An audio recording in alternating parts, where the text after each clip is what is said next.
Hello and welcome to The Quest on Rajya Sabha TV. I'm Rakhee, Bakshee. In this show, we've been talking to leading personalities each week, and since it's election time, we are talking to different political leaders, and the guest this time with me is a leader from Nationalist Congress Party, that's NCP, Ms. Supriya Sule. Welcome to the show. Thank you. You are in news right now. You've said something. You said unless proven, nobody's guilty, something like that. You're talking about Narendra Modi, and that has created quite a stir. What exactly did you mean by saying that? No, that's not what I said. It's exactly what Honorable, my senior leader, Praful Patel ji has said, that SIT has given whatever research and homework that they have done.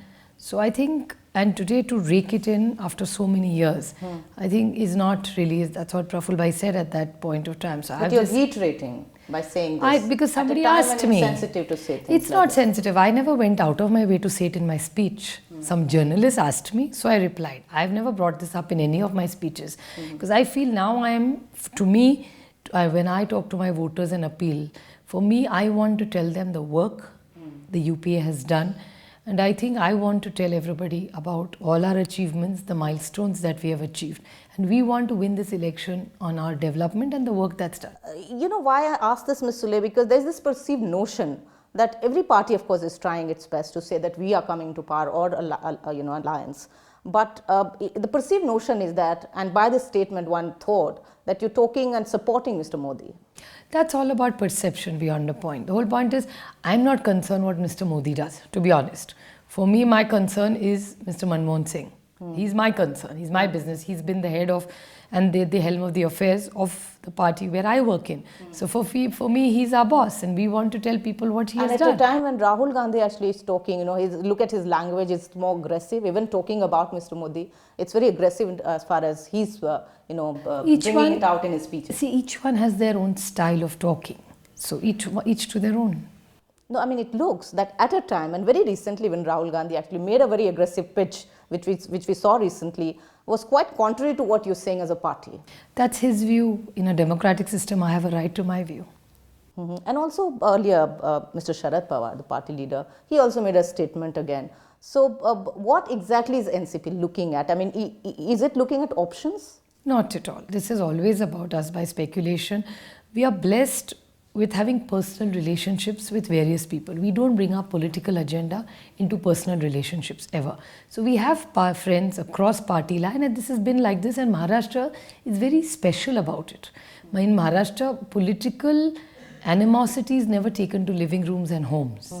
So you're saying you're still with UP and will continue to? Hello. Will continue to? I mean, I don't want to brag about it, but it's a reality of life that 10 years, the only ally who without any trouble has stuck by the UPA through thick and through thin is the NCP. So there have been statements which have kind of confused everybody. But we have never walked out, we have never threatened, we've never done anything like that ever. Did you also somewhere think that there is this alternative front which has been talked about? Did you think that a kind of front or alternative establishment would come into picture? We don't live life by speculation, we live it only by reality.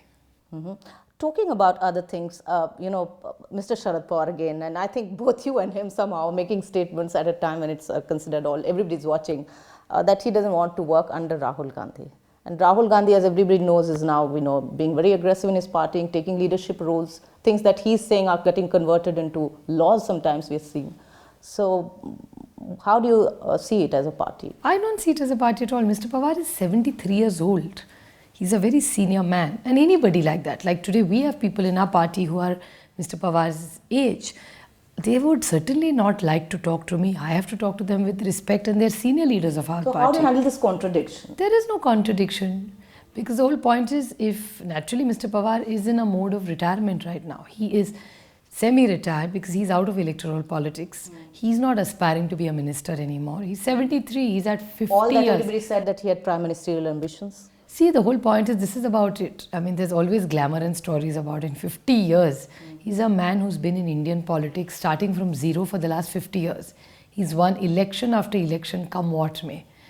And people of Maharashtra and India have been very kind to him. So for him, what he has achieved in 50 years of his career, I'm not sure how many people really have that kind of a career record. But regarding UK, this off and on kind of relationship, of course you're together. But there have been moments of going away, coming in. No, never. I don't know which one you're talking about. We've never talked about leaving the UPA Troubles ever. in Maharashtra. See, Maharashtra is different. Now, that is UPA is different. In UPA in 10 years, I ask you with full humility, when has NCP ever walked out in 10 years or threatened the UPA ever? Please give me one example. No, there have been indirect suggestions of certain statements which have been made, and that's why Like one kind what? of there have been statements. See, to the nobody extent- has any, there is no evidence, it's only an allegation. And in 10 years, through thick and thin, always, come what may, the policy making, we've been exceptionally supportive to the Congress. And nobody can come up and say, So this is what you everything's said. sorted out in Maharashtra now in terms of No, there was never a conflict for it to be sorted sharing? out. Not at all. Seat sharing, the meeting was over in 15 minutes. It was covered. People know what time they all came and what time they all left. So there's never been a controversy. I mean, I only see it on channels and in newspapers. You know, because we saw certain parties who were talking earlier of going only with UPA, but recently they thought and they actually went out of the way to join NDA fold. And that's why one thinks that whether parties are looking at fresh alliances. I can't tell you about what other parties think. I can only tell you about us. We have never thought about it. We have never entertained such thoughts. And you have data for it. You just look back in the last 10 years of UPA. The ally, our speeches that we have made in Parliament, outside Parliament, have always been And there have supporting. been statements even from the Congress leaders when Shinde Saab said that Saab is the guy who should be looked at as a PM. He made that statement. So, you know, things like these coming up. Now that you can only ask the Congress party. I can't say what they are saying or they are thinking. And you know, also you just talked about a retirement for Mr. Pawar. That's what you're saying, that kind of role that he's looking at. So which means that you are the next big thing? No, not at all. It doesn't work like that in our party. Our party is full of very talented, highly talented, hardworking people in the party. And there's a role for everybody because everybody is important in our party, in our democratic system. I know there are senior leaders, one would say, people like Mr. Praful Patel. There are other senior leaders as well. But, you know, it looks like that you are now, you know, coming up and you would actually succeed. You are the heir apparent. No, I don't go. This is all shallow conversation for me. Politics is not only about heir apparent. It's about the contribution that you work and to make your own identity in it and work hard and try. And I represented a constituency. So for me, my identity is my constituency, not only my family. And you're my working family. really hard this time in Baramati as well. I feel there is no shortcuts to success and I love to work. I won't say hard, it's all relative. So working hard, that's Ms. Supriya Sule. We are talking to you right now, and as you're watching the Quest, we are in conversation with Ms. Supriya Sule. We'll continue to do that. Don't go away. Keep watching the Quest. Welcome back to the show. You're watching the Quest. We are talking to Ms. Supriya Sule, talking about the key issues. What are the key issues NCP is looking at in this election? No, for NCP is the work that the UPA government has done in the last 10 years. I mean, to look at the kind of work that has been achievements which have been done in agriculture department, which is Mr. Pawar has headed for the last 10 years. Second is our food program, food security program. I think that's reached every village. I'm talking about my own constituency.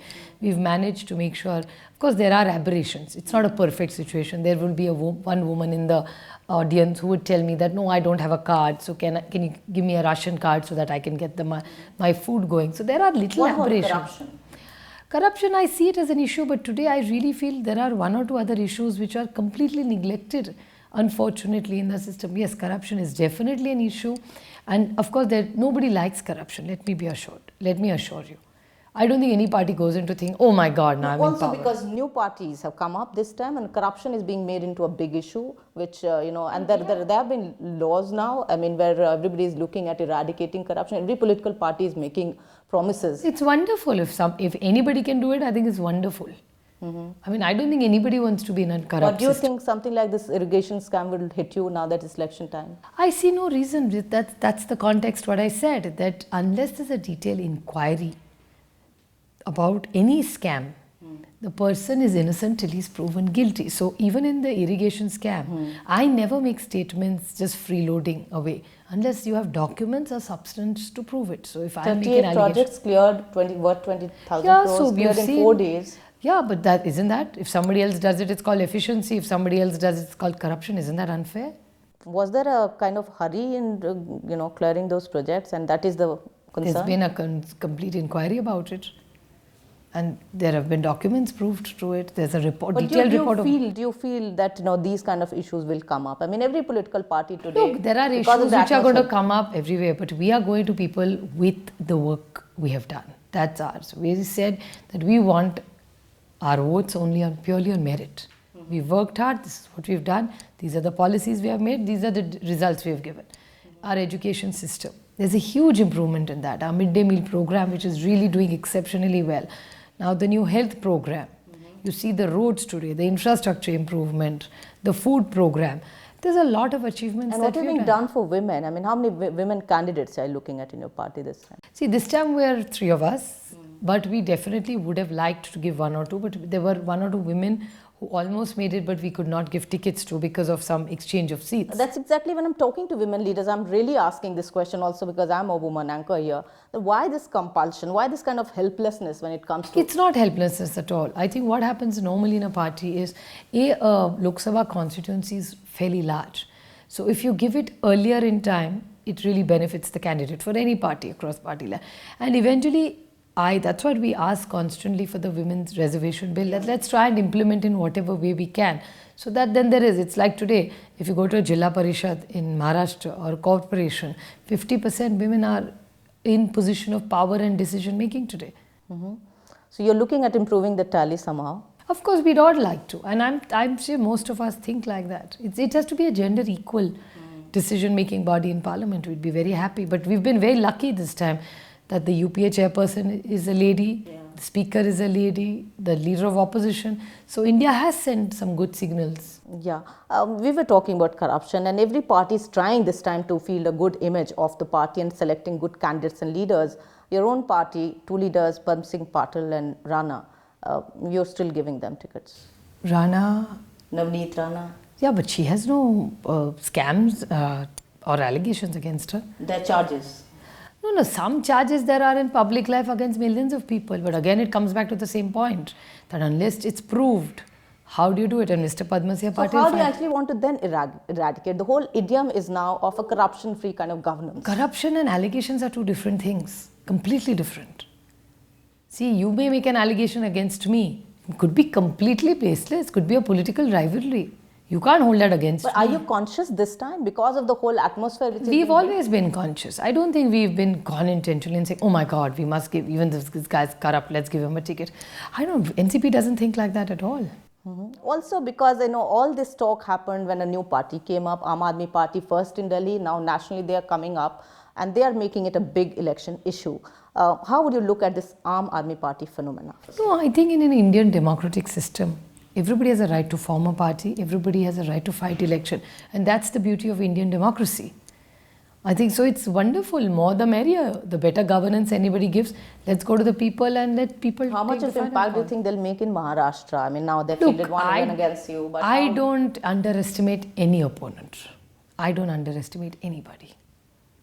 I, in full humility, fight my election. I take all my opponents very, very seriously. And I have full faith in the party cadre, in the alliance that we have with the Congress, so all the Congress workers, and in my voters. Taking this Aam Aadmi phenomena much ahead, I mean, the kind of candidates they are fielding, some of them are activists, some of them are journalists, some of them are social workers. So they are trying to create a new idiom and saying, look, we are the party finally who are really looking at the concerns of Aam Aadmi and the commoners. How would you see that as a great challenge? Look, every opponent is a challenge. So I said I never underestimate any opposition. But at the same time, I definitely like to say that all of us take our jobs quite seriously. It's really sad sometimes when people don't feel or perceive it in that way. And it's very painful for us as a fraternity as well. I'm not only talking about myself. A lot of us give a lot of our family time, our children's time, going in. We have emotional attachment in our constituencies. It's not just being an MP and sitting in parliament gives us great joy. There's a lot of emotional attachment behind all those faces that you see, and I defend my entire fraternity in this. Every party person, every person has a emotional contact and moments there, and a lot of people, if you notice the kind of long hours that we put in, all MPs do that. Yeah. We lose a lot of family time as well. So we are doing that, of course, out of our free will, but it all comes at a huge cost. which is unfortunately in today's day and age, I don't want it to be appreciated because we are doing it out of free will. But at the same time, it's too written off. And I'm saying this for the entire fraternity, not just about me or my party. You know, you're young and energetic, we've seen you, but the kind of elections this time it's going to be, election commission is putting an eye, election expenditure, the kind of muscle power, how would you look at it? Oh, it's wonderful. I don't want to spend at all on elections beyond a point. I'm not particularly fond of 300 cars going, firecrackers. I don't like that myself. So I'm very happy the rules are very strict. I'm very, very happy. Okay, so on that happiness note, we are taking another short break. We are talking to Ms. Supriya Sule and we are coming back shortly. Don't go away. So you're watching The Quest on Rajya Sabha TV and we are talking to Ms. Supriya Sule. Ms. Sule, we've seen you in the parliament. How would you look at this whole discourse which happens in the parliament? We see disruptions, we feel sad. Some of you try to make a point, but it just goes kind of in vain at times. How would you look at it? No, disruptions are, I understand the sentiments and I respect the sentiments of my fellow colleagues. But what's disappointing is that Indian democracy is about good debate.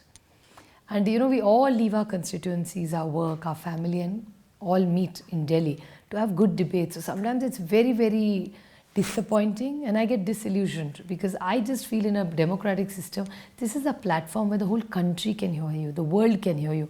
Use it for the best of your ability and get your point across.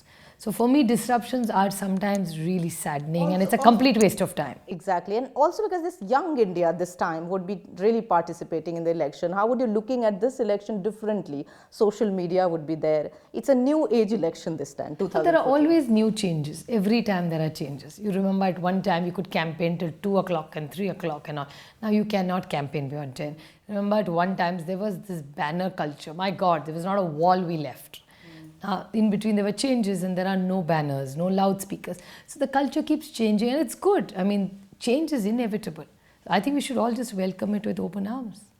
Coming back to the party once again, and it's often said, and though everybody's tried to make their point, in fact, Pawar Sahab also said, your differences with Ajit Pawar keeps getting talked about. So what do you have to say about that? I have no say. I have no time. I have so much on my plate. I don't have time for petty gossip. It's just speculation because it happened in another family in our state. That's why there's people constantly draw comparisons. There are no differences. Of course not. Certainly opinions, not. Of disagreements of any sort. Not at all. And I see no reason and I have a logical explanation to give to you. You're on the same page. We're always on the same page for the reason that, don't forget, he is 10 years older than me by age and about 25 years older to me in experience, which I respect a lot, A. B, the point is that we have completely different dreams and aspirations for ourselves. And 3, which is the most important part, my brother and me will never bring our personal aspirations and agendas at the cost of hurting a party, which my father has built with great effort. And we would never compromise our party workers with personal agendas, not at all. You know, every party has its own compulsions, there are internal feuds. Talking about NCP, one would say that, you know, there are problems. Of course, you have new entrants coming in, some of them are going. Rahul Narvekar has just joined. How would you look at this whole Shiv Sena versus See, NCP it's not like that. This is election time. You lose some, you win some. There's a lot of, I mean, I see this in every more flocking party. out like Hina Gavit? That Not really. You can see it for yourself. I mean, it's all in the open. There's nothing hidden here. So I just feel there's a lot of ripple and there's ripples in all parties today. In every party. There's not a party in India. Does that concern you here, Ms. Sule? Because people are just changing parties. I mean, being... I am not a big one because for me, basically, ideology is very, very important and I work for a cause. For me, politics is not only about winning an election and going to parliament. It's far more deeper meaning to it than that. Today, for me, my constituency is my extension of my family. It's my identity.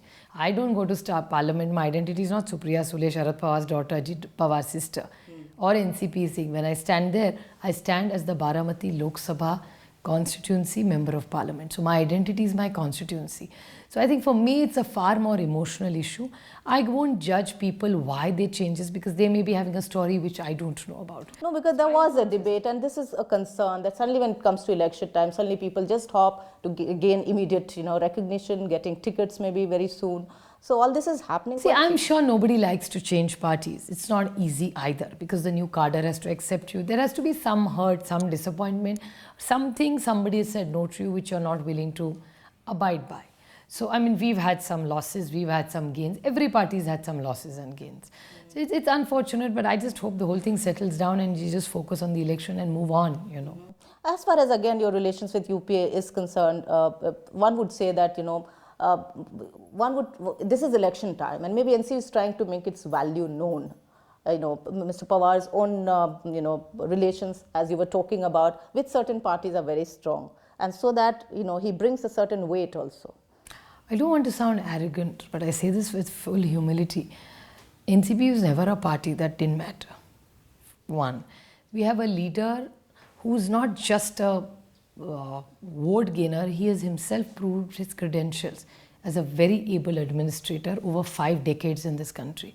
So I think that's really our Why is TRP. focusing more on cricket these days? He's not in cricket for the last 2 years, 3 years now. He's not out of cricket. So what is he going to do when you say that he's trying to kind of take a different kind of role now? No, he is a man even at 73 willing to learn and very happy to do different things. There's never a dull moment in his life. And he's gifted, he finds things to do. And what would you say to this whole argument of this political dynasty kind of issue, which again parties like Aam Aadmi are raising? No, it's definitely justified. But I just feel that yes, I am a product of that. And to a certain extent, I will defend it, that the first foot in the door is definitely very helpful to us. But don't forget, when we go in for re-election or we go in for elections, we are getting elected from the people. One. Second point is, ours is not the only fraternity which is only doing this. And people are electing and accepting us. 48 MPs, I was reading somewhere, out of that 13 have some political relatives. Yeah, but see, every 5 years we go for a very big board exam. If we can pass it or we can fail it. There have been issues like that. And second, a doctor's son, very happily you accept as a doctor. A superstar's son, you're very happy to accept as a son. A lawyer's son can be a lawyer. So why can't a politician's son become a politician or a daughter become a politician? And how are you seeing this whole alliance or this whole stuff? I mean, how confident are you, for example, of UPA coming back? I told you my personality, me as a human being, I'm never overconfident about anything in life. Right from my own election to our general election, even to my children's marks. I'm never overconfident about anything. But I'm very confident that the voters of India will vote for us because for the last 10 years, under the leadership of Mr. Manmohan Singh, we've given a very stable government to this country and all the programs that we have done are getting implemented today. So it's on the, you can see it on the ground. And since you're going to the hustings once again, what about your constituency? How you get it geared up? No, for me, my constituency is, as I said earlier, is an extension of my family. So for me, just to go back time to thank them for giving me a 5-year term and request them all over again to give me another chance to be their voice in the Lok Sabha. On a personal front, how do you manage work and your family? Like most women in the world do. There are millions of women who work much harder than me, probably work in fields, you know, cook, clean, manage our, you know, workers. There are millions of women who manage it. Yes, there's no big deal. And what would be your dream for the new India? This program is called the Quest. So what's your quest for the India that we should have? I think for an India where we have more job creation, we have more gender equal society and a very stable, progressive, robust government. Thank you so much, Supriya Sule, for sparing your time and wish you all the best. Thank you. Whatever you're doing. That was Ms. Supriya Sule we were talking to. Hope you like this edition of The Quest. Keep watching. Namaskar and bye-bye.